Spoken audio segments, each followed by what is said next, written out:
आप देख रहे हैं सुनील सर क्लासेज, जहाँ पे बहुत सब्जेक्टों के बारे में बताया जा रहा है। आपको प्रतियोगी परीक्षाओं आपके लिए आसान लगे, इसलिए मैंने आपको यहाँ पर सारे सब्जेक्ट, अधिकांशतः सब्जेक्ट मैं यहाँ पे रख दिया हूँ। पूरी अब शुरू से वीडियो आप देखिए, हर सब्जेक्ट, फिजिक्स अलग है, केमिस्ट्री अलग है, बायोलॉजी अलग है, जीके अलग है, कंप्यूटर अलग है, सबका अलग अलग मैं आपको बता रहा हूँ और हर टॉपिक पर ले रहा हूँ मैं आपको। आज मैं जीके पार्ट 9 बताऊँगा, जिसमें से कई सब्जेक्ट इसमें ऐड होते हैं। जीके जनरल नॉलेज होता है, 13 सब्जेक्ट लगभग इसमें होते हैं पूरे, सबको ऐड करके जीके बनाया जाता है, जनरल नॉलेज बताया जाता है। फिजिक्स अलग होती है, केमिस्ट्री अलग होती है, तो आपका विषय हो गया। यहाँ पर ये टॉपिक आपका जनरल नॉलेज है, सभी विषय इसमें आते हैं। तो मैं जब जीके रखता हूँ तो उसमें 2-3 विषय ज़रूर डाल देता हूँ। जैसे आज मैंने आपको इसमें फिजिक्स भी है, इतिहास भी है, बायोलॉजी भी है, तीनों रख दिया उठाकर कि ताकि आपको बोरियत ना हो और अच्छा लगे। और ये जितने भी जीके में पॉइंट मैं बता रहा हूँ, ये सब किसी न किसी परीक्षा में 1-2 बार आए हुए, चाहे वो IAS का हो, चाहे PCS का हो, चाहे SSC का, चाहे लो लेवल का, चाहे हाई लेवल का हो, आया कहीं ना कहीं है। तो हर पॉइंट को जरूर याद करें। बल, पहला पॉइंट है बल। बल का मात्रक पूछ रहा है। बल का मात्रक MKS पद्धति में क्या है? सबसे पहले आप समझ लीजिए बल क्या है। बल, फोर्स, बल, ताकत लगाते हो। बल वह बाहरी कारक है, हम बाहर से लगाते हैं ना, बल के अंदर घुस के थोड़ी लगाते हैं, बाहर से लगाते हैं तो बाहरी कारक है, एक्सटर्नल फैक्टर है। जैसे आपको ये बल लगाया, देखा, बल लगाने से ये वस्तु डिस्प्लेसमेंट हो गई, विस्थापित हो गई। हो सकती है और नहीं भी हो सकती है, ये नहीं हो रहा है, हो भी सकती है। बल क्या करता है? बल वह बाहरी कारक है, एक्सटर्नल फैक्टर है, जो किसी वस्तु की विराम अवस्था रेस्टिंग स्टेज, ये रेस्टिंग स्टेज है, या गतिमान अवस्था मूविंग स्टेज, ये मूव कर रहा है, ये मूविंग स्टेज। वस्तुओं की 2 ही अवस्थाएं होती हैं, या तो रेस्टिंग स्टेज है, या तो स्थिर है, या तो चल रहा है। जैसे मैं यहाँ पर स्थिर हूँ, या तो मैं चल रहा हूँ, इस तरह चल रहा हूँ। तो बल क्या करता है? बल वह बाहरी कारक है जो किसी वस्तु की विराम अवस्था या गतिमान अवस्था में परिवर्तन करता है, चेंजिंग करता है, बल वो है। ठीक है, तो मैं फिजिक्स में जब इसको लेके आऊँगा, पूरा बल एक चैप्टर है, तो मैं आपको पूरा और अच्छी तरह से बता दूंगा कि कौन कौन से नियम है, सब बताऊंगा। बल के संबंध में न्यूटन ने नियम दिया था। न्यूटन के गति विषयक 3 नियम है। न्यूटन ने गति विषयक 3 नियम दिए थे, प्रथम, द्वितीय और तृतीय नियम। प्रथम नियम को हम जड़त्व का नियम बोलते हैं, लॉ ऑफ इनर्शिया। ठीक है, तो यहाँ पर बल का MKS पद्धति में मात्रक क्या है? न्यूटन होता है, और CGS पद्धति में बल का जो मात्रक है वो डाइन होता है। दोनों चीज़ें वहाँ पर मेंशन है, डाइन और न्यूटन। तो आप कहोगे सर यहाँ पर ये MKS पद्धति, ये CGS पद्धति क्या है? ये मात्रक पद्धतियाँ हैं। किसी भौतिक राशि के मात्रक होते हैं, किसी भी भौतिक राशि जिनको हम माप सके। भौतिक राशि क्या है? जिनका हम मापन कर सके, वो भौतिक राशियाँ होती हैं, फिजिकल क्वांटिटीज होती हैं। जैसे समय को माप सकते हो, यस, तो समय भौतिक राशि हो गई। बल, ताकत को माप सकते हो, यस, तो बल भौतिक राशि हो गई। जिनका मापन किया जा सके वो भौतिक राशियां हैं। ठीक है, और किसी भी भौतिक राशि को व्यक्त करने के लिए 2 चीज़ों की आवश्यकता पड़ती है। एक है अंकिक मान, मतलब न्यूमरल वैल्यू, जैसे 1 2 3 4, और दूसरा है मात्रक, यूनिट। जैसे हमने इस पेन पर कितना बल लगाया, तो आप बोलोगे सर 2 बल लगाया। अरे 2 क्या, आपकी बातें पूरी ही नहीं हो रही है। क्योंकि आपने केवल अंकिक मान बताया है, मात्रक नहीं बताई है, इसलिए पूरी नहीं होगी। तो आप बताओ, इस पेन पर हमने 2 न्यूटन का बल लगाया, 2 अंकिक मान और न्यूटन उसका मात्रक, ठीक है, तो ये बातें पूरी हो गई। तो भौतिक राशियों को व्यक्त करने के लिए विभिन्न पद्धतियों में मात्रक हैं। 3 मात्रक पद्धतियां हैं, MKS पद्धति, MKS मीटर किलोग्राम सेकंड पद्धति। दूसरा है CGS पद्धति, सेंटीमीटर ग्राम सेकंड पद्धति। और तीसरा है FPS फुट पाउंड सेकंड पद्धति। ये 3 पद्धतियां हैं। इन तीनों पद्धतियों में कॉमन क्या है? सेकंड सभी में है, ठीक है। आपने देखा यहाँ पर आपको डिस्क्राइब कर दिया है, इसमें भी क्वेश्चन आपको मिलेंगे। न्यूटन और डाइन, मैंने बताया सीजीएस पद्धति बल का मात्रक डाइन है, जबकि इस पद्धति में न्यूटन है। तो न्यूटन और डाइन दोनों बल के मात्रक हैं, इनमें संबंध होता है 1 न्यूटन इक्वल टू 10 के power 5 dyne, 1 newton equal to 10 के पावर 5 डाइन। 3 हो गया। अगला दाब का मात्रक क्या है? दाब प्रेशर बोलते हैं। दाब का सूत्र P इक्वल टू होता है F/A। एकांक क्षेत्रफल पर लगाया गया बल को बोलते हैं दाब। यदि क्षेत्रफल पर दाब बल लगाते हैं तो उसे बोलते हैं प्रेशर दाब। इसका मात्रक पास्कल या न्यूटन प्रति मीटर स्क्वायर होता है। MKS पद्धति में इसका मात्रक पास्कल और न्यूटन प्रति मीटर स्क्वायर होता है। बार भी दाब का मात्रक है, बार भी दाब का मात्रक है। संबंध होता है 1 बार इक्वल टू 10 के पावर 5 न्यूटन प्रति मीटर स्क्वायर या पास्कल। न्यूटन प्रति मीटर स्क्वायर को हम लोग पास्कल भी कहते हैं। पास्कल एक वैज्ञानिक थे, उन्हीं के सम्मान में इसका दाब का मात्रक पड़ा पास्कल।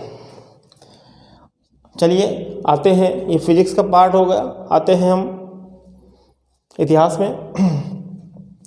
ऑटो वॉन बिस्मार्क नाम सुना होगा शायद, जर्मनी की एकीकरण के जनक माने जाते हैं। जर्मनी जब राष्ट्रवाद का उदय हुआ था, सबसे पहले फ्रांस की क्रांति हुई थी, फ्रांस में राष्ट्रवाद का उदय हुआ था। जर्मनी में जब एकीकरण शुरू हुआ, उससे पहले जर्मनी छोटे छोटे भागों में बटा हुआ था। जर्मनी को एक करना एकीकरण कहलाता है। जर्मनी का एकीकरण में महत्वपूर्ण भूमिका निभाई थी ऑटो वॉन बिस्मार्क ने। तो जर्मनी की एकीकरण के जनक माने जाते हैं Otto von Bismarck. Otto von Bismarck को आयरन चांसलर कहा जाता है। तो हम ऑटो वॉन बिस्मार्क को जर्मनी का एकीकरण का जनक माना जाता है। इन्होंने जर्मनी को एक करने में बहुत महत्वपूर्ण भूमिका निभाई थी। ऑटो वॉन बिस्मार्क को आयरन चांसलर कहा जाता है। हमारे भारत में भी सरदार वल्लभ भाई पटेल को लौह पुरुष के नाम से जाना जाता है। इन्होंने भारत को छोटे छोटे राज्य थे उनको एक करने में महत्वपूर्ण भूमिका निभाई थी। लौह पुरुष सरदार वल्लभ भाई पटेल। इटली का एकीकरण, इटली के एकीकरण में 3 लोगों का बहुत बड़ा योगदान था। जुसेप्पे मेस्सनी या मेजनी भी बोलते हैं, मैजनी भी बोल सकते हो। जुसेप्पे मेजनी, गैरिबाल्डी और काउर, ये 3 लोग थे। काउर, गैरिबाल्डी और मैजनी। मैजनी को मेस्सनी भी बोलते हैं। इटली के एकीकरण इन्हीं के योगदान से संभव हो पाया था। बहुत 3 महत्वपूर्ण पॉइंट है, बहुत पूछा जाता है। अगला ये पॉइंट है समतली कोण, जो प्लेन एंगल होता है, इसका मात्रक रेडियन होता है और घन कोण का मात्रक होता है रेडियन। ये दोनों पूरक मात्रक हैं। समतल कोण, समतली कोण और घन कोण ये पूरक मात्रक हैं। एसआई पद्धति में 7 मूल मात्रक तो थे ही थे, 7 मूल मात्रक थे एसआई पद्धति में। लंबाई, द्रव्यमान, समय, ताप, विद्युत धारा, ज्योति तीव्रता और पदार्थ की मात्रा। उसके अलावा भी 2 और अन्य मात्रक थे पूरक मात्रक, समतली कोण और घन कोण। समतली कोण का मात्रक रेडियन और घन कोण का मात्रक स्टेरेडियन। ध्यान रखिएगा। मनुष्यों में अब चलते हैं, अगला बायोलॉजी है। यहाँ पर मनुष्यों में गुणसूत्रों की संख्या होती है 46 होती है। कितनी होती है? 46 गुणसूत्र होते हैं। 46 गुणसूत्र होते हैं, अर्थात 23 जोड़ी गुणसूत्र होते हैं। गुणसूत्र दो प्रकार के होते हैं, कायिक गुणसूत्र होते हैं जिसको सोमैटिक क्रोमोसोम्स या ऑटोसोम्स कहते हैं। इनकी संख्या 44 या 22 जोड़ी होती है। मनुष्यों की बात कर रहा हूँ। मनुष्यों में गुणसूत्र दो प्रकार के होते हैं, कायिक गुणसूत्र और दूसरा है लिंग गुणसूत्र। कायिक गुणसूत्र को हम लोग ऑटोसोम या सोमैटिक क्रोमोसोम बोलते हैं। इनकी संख्या 44 से 22 जोड़ी होती है। जो लिंग गुणसूत्र होते हैं बोलते हैं सेक्स क्रोमोसोम्स, इनकी संख्या 1 जोड़ी होती है और ये मनुष्यों में लिंग को निर्धारित करते हैं, सेक्स डिटर्मिनेशन करते हैं, लिंग को निर्धारित करते हैं। ये इन्हीं के द्वारा मनुष्यों में लिंग निर्धारण होता है। पुरुषों की हम बात करते हैं तो पुरुषों में गुणसूत्रों की संख्या 44 प्लस XY होती है और महिलाओं में 44 प्लस XX होती है। जब XX होता है तो पुरुष नर होता है और XX होता है तो ये मादा होती है, महिला होती है, फीमेल होता है। XY मेल और XX फीमेल। तो ये जो 44 है ये ऑटोसोम्स है और ये सेक्स क्रोमोसोम्स है। ये autosomes sex chromosome, autosome sex chromosome, ये गुणसूत्र होते हैं। पुरुषों को जो Y गुणसूत्र होता है वही बच्चों में लिंग निर्धारित करता है, वही सेक्स निर्धारित करता है Y गुणसूत्र। यदि X और Y हो गया तो लड़का पैदा होगा, यदि XX है तो लड़की पैदा होगी। तो यहाँ पर लड़की और लड़का जो पैदा होने का योगदान है Y का है। यदि Y आ गया तो लड़का होगा, यदि X है तो लड़की होगी। तो अतः आप कह सकते हो लिंग निर्धारण में महिलाओं का कोई योगदान नहीं होता है, क्योंकि वहाँ पर केवल XX होते हैं। लिंग निर्धारण में, बच्चों में लिंग निर्धारण का योगदान पिता द्वारा ही होता है, क्योंकि उसमें Y क्रोमोसोम्स होते हैं और Y क्रोमोसोम्स जो होते हैं, Y गुणसूत्र जो होते हैं लिंग को निर्धारित करते हैं। जब आप जानते हो जब शुक्राणु और अंडाणु होते हैं आपस में जब मिलते हैं, आपस में जब ये मिलते हैं तो एक कोश की रचना बनती है जिसे बोलते हैं जाइगोट। जाइगोट से भ्रूण बनता है और भ्रूण से नया संतान बनता है। तो शुक्राणु के बारे में पढ़ते हैं। शुक्राणु को बोलते हैं स्पर्म। ये नर युग्मक है। इसमें गुणसूत्रों की संख्या होती है आधी होती है। युग्मक है ये, युग्मकों में गुणसूत्रों की संख्या आधी होती है। मतलब मनुष्यों में यदि 46 होगी तो इसमें 23 इसमें होगी, 23 इसमें होगी, क्योंकि इन दोनों से ही मानव का जन्म होता है।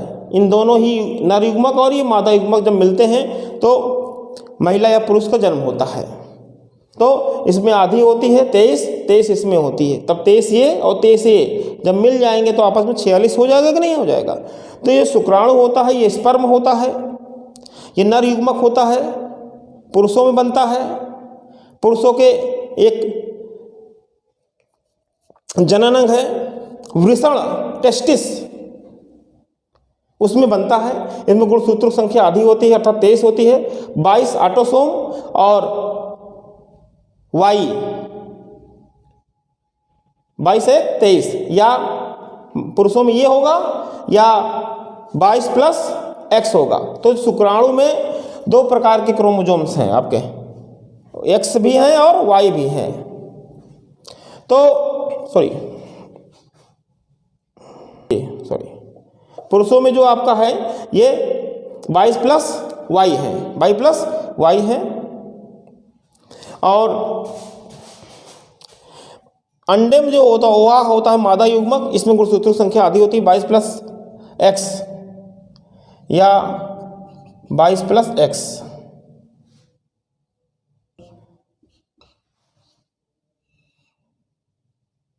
ये शुक्राणु में 22 प्लस Y या 22 प्लस X शुक्राणु में होता है। और अंडे में जो मादा युग्मक है इसमें गुणसूत्र संख्या आधी होती है 22 प्लस Y। जब ये और ये आपस में संयोग करेगा, देखिए ध्यान से, जब ये Y पुरुषों में दोनों होते हैं ना, X Y दोनों होते हैं, और जो मादा युग्मक में केवल X होता है। ये पुरुष का शुक्राणु हो गया और ये मादा का हो गया। जब ये मिल जाएंगे आपको 22 दोनों 44 हो जाएगा प्लस XY हो जाएगा, तब लड़का पैदा होगा। जब इसकी क्रिया इससे होती है और जब इसकी क्रिया इससे हो जाएगी तो 22 प्लस ये आपका शुक्राणु वाला और ये अंडाणु वाला, तो 44 प्लस XX हो जाएगा, ये लड़की पैदा हो जाएगी। तो शुक्राणु जो दो प्रकार के आपके 22 प्लस Y या 22 प्लस X वाले। ओवा जो होते हैं 22+X वाले ही होते हैं। तो जो लिंग का निर्धारण होगा ये करता है, लड़का होगा लड़का या लड़की, ये निर्धारित करता है। जब ये इससे मिल जाएगा, X Y से मिल जाएगा तो लड़का पैदा होगा, जब ये इससे मिल जाएगा तो लड़की पैदा होगी। तो यहाँ पर ये इम्पोर्टेंट है आपका, शुक्राणु नर युग्मक है, अंडाणु मादा युग्मक है। जब ये दोनों मिलते हैं तो लड़की हो सकती है लड़का। यदि Y वाला इससे मिलता है तो लड़का होगा, X वाला मिलता है तो लड़की होगा। तो इस प्रकार ये सेक्स डिटर्मिनेशन के बारे में मैंने आपको बताया। मनुष्यों में कुल गुणसूत्रों की संख्या 23 जोड़ी या 46 होती है, जिसमें 2 प्रकार के गुणसूत्र होते हैं। कायिक गुणसूत्र ऑटोसोम बोलते हैं और लिंग गुणसूत्र सेक्स क्रोमोसोम से बोलते हैं। इनकी संख्या 1 होती है। जो ऑटोसोम की संख्या 22 जोड़ी होती है, 44 होती है। इन्हीं के द्वारा मनुष्यों में लिंग निर्धारण होता है। पुरुषों की बात करते हैं तो 44+XY होता है और महिलाओं में जो होता है 44+XX होता है। तो XX जो होता है महिला, XY जो पुरुष होती है। तो पुरुषों में जो Y गुणसूत्र होता है यही बच्चों में लिंग को निर्धारित करता है कि लड़की होगा कि लड़का होगा। लिंग निर्धारण में महिलाओं का कोई योगदान नहीं होता है, क्योंकि जो आपका शुक्राणु होता है नर युग्मक होता है, इसमें Y वाले भी होते हैं और X वाले भी होते हैं। लेकिन जब मादा युग्मक होता है अंडा, उसमें केवल X होते हैं। तो अब जब शुक्राणु का Y और मादा के X से मिलता है तो लड़का पैदा होगा, जब शुक्राणु का X वाला X से मिलता है मादा अंडाणु से तो लड़की पैदा होती है। इस प्रकार आपने देखा कि आज जीके में बहुत महत्वपूर्ण टॉपिक था। पार्ट 9 जीके बहुत महत्वपूर्ण, इसलिए एक एक पॉइंट को आप याद करिए। हर का मैंने आपको डिस्क्रिप्शन बता दिया, ध्यान से सुनिएगा, बिल्कुल समझ में आएगा। Okay, thank you.